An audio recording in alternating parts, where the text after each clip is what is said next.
The snow was falling so thick that night it looked like the sky was tearing itself apart. I stood in the walk-in freezer, surrounded by the metallic tang of frozen meat and the low growl of the compressor, watching my phone screen glow like a wound. My mother's voice broke through the speaker, small, shaking, almost childlike. "Gabriel, the door won't open. We're freezing. Please." I didn't speak. My breath hung white in the air between us. And in that silence, I finally understood. Some doors, once locked, stay that way forever. My name is Gabriel Voss. 35 now. I own 2 places downtown, one a narrow, candlelit tavern where the air tastes of smoked oak and slow-braised short rib, the other a bright corner cafe that smells like fresh brioche and morning rain on concrete. My life is measured in knife scars on my knuckles, coffee stains on invoices, and the quiet click of locks at 2 a.m. when the last server leaves. I used to believe the hardest thing I'd ever face was a Saturday night rush with a broken oven and a line out the door. I was wrong. The real breaking comes quieter. It arrives in a text from your father that reads simply, "We're on our way." I grew up in a house where love was always conditional on subtraction. My parents didn't shout about money, they whispered it. Every bill paid late carried a sigh. Every favor asked came wrapped in "after all we've done." From 16 I worked kitchens, dish pit to line cook to chef, sending chunks of every paycheck home because my sister needed textbooks, my brother needed bail, my mother needed just a little help with the mortgage this month. They never paid it back. They never had to. I was the oldest. I was supposed to carry. I carried until my back bent. Then I stopped asking permission and started building. First the tavern at 29. Then the cafe at 33. Then, secretly, the cabin. A low-slung timber lodge in Jackson Hole, Wyoming. 3 bedrooms, a stone fireplace that eats logs like secrets, floor-to-ceiling windows staring straight into the Tetons. I bought it with cash from years of double shifts and skipped vacations. Not to impress anyone. To disappear into. When I wasn't there, I rented it. The income kept the mortgage breathing. The silence kept me sane. They discovered it the way families discover anything you try to keep. A cousin's algorithm betrayal. A vacation listing popped up in her feed. Within hours the family chat was screenshots and emojis, heart eyes, praying hands, fire. My mother called at midnight. Her voice syrup-sweet at first. "Gabriel, honey, is this really yours?" I tried honesty. Told her about occupancy rates, property taxes that could choke you, the liability if someone breaks a leg on the deck. She didn't listen to facts. She heard rejection. Family doesn't keep beautiful things from each other. Family shares became the new grace before every meal. Said lightly when I couldn't spot my brother's new transmission. Said sharply when I declined to cover another emergency root canal for my mother. Said like scripture I'd somehow forgotten. The Sunday dinner that cracked it all open started ordinary. I arrived straight from brunch service, shirt still damp with espresso steam, hands raw from citrus. We sat around their scratched oak table. My father poured wine like it was communion.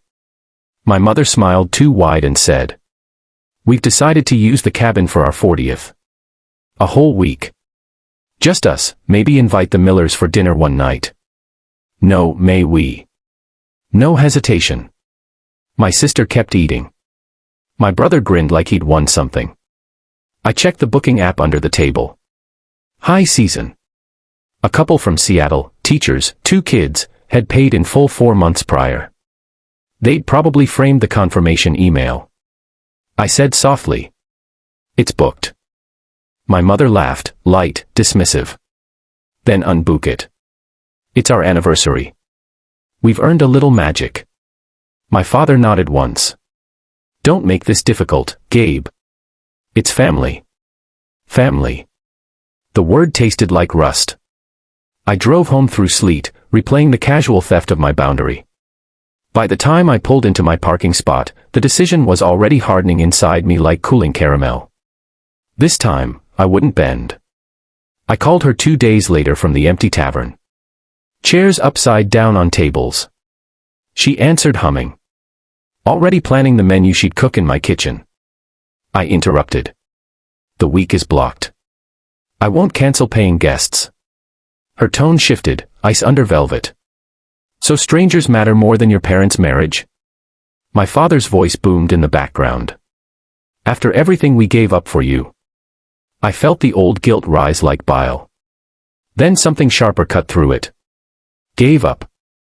I said. You mean the years I paid your utilities while you told me I owed you my future? Silence stretched. Then my mother. We'll just show up early. Leave before they arrive. No one will know. The seam finally ripped. I told her, voice low and final. If you come without a reservation, the code won't work. I'm changing it today. She gasped, real shock. You'd lock out your own mother. I said, I'd lock out anyone who treats my life like a timeshare. I hung up before she could answer. The messages started immediately. Long paragraphs about sacrifice. Photos of old family albums captioned, "Remember when we believed in each other?" I didn't respond. I called the property manager instead. From now on, no access without a confirmed name. If my family shows up unannounced, keep the door shut. She asked if I was sure. I'd never been surer. Anniversary week came. They posted photos anyway, suitcases in the car, caption, "Off to celebrate 40 years in our son's slice of heaven." I stared at the screen until my eyes stung. The day they drove the 8 hours, I was buried in lunch service. Plates clattering. Orders screaming. A new hire dropped an entire tray of glasses. Around 4 my phone buzzed, silent mode. Missed calls. Then the text. The code is invalid. We're in the driveway with groceries.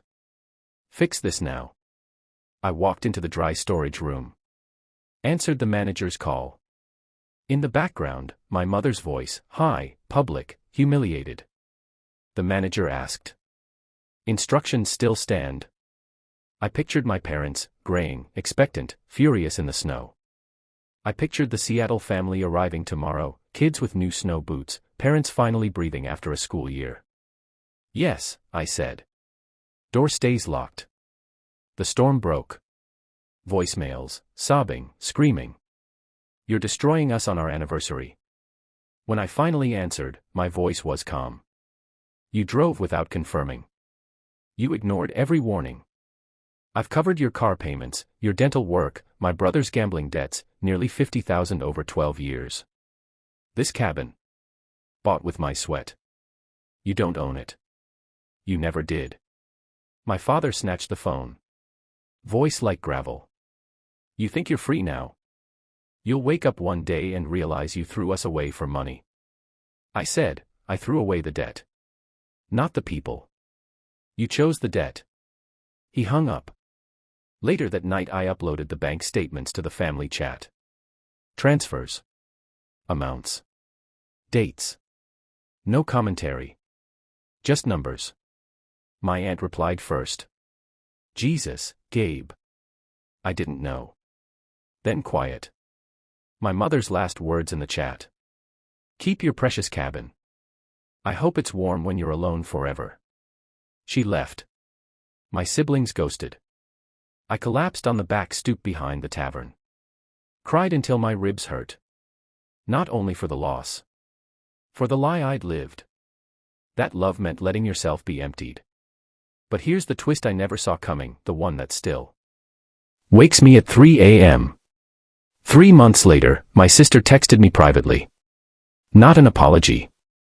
A confession. She'd found old emails. My parents had been secretly withdrawing from the cabin's rental account, small amounts at first, then larger. Using my management login. They'd siphoned almost $9,000 over 2 years. 4 emergencies. Never told me. They'd planned the anniversary trip knowing the money was already partly theirs, stolen from my own income stream. That was the real lockout. Not the door. The one they'd performed on me for years. Now the cabin is booked solid. I go in the quiet months. Sit by the fire with black tea, watch the peaks turn pink at dawn. No guilt.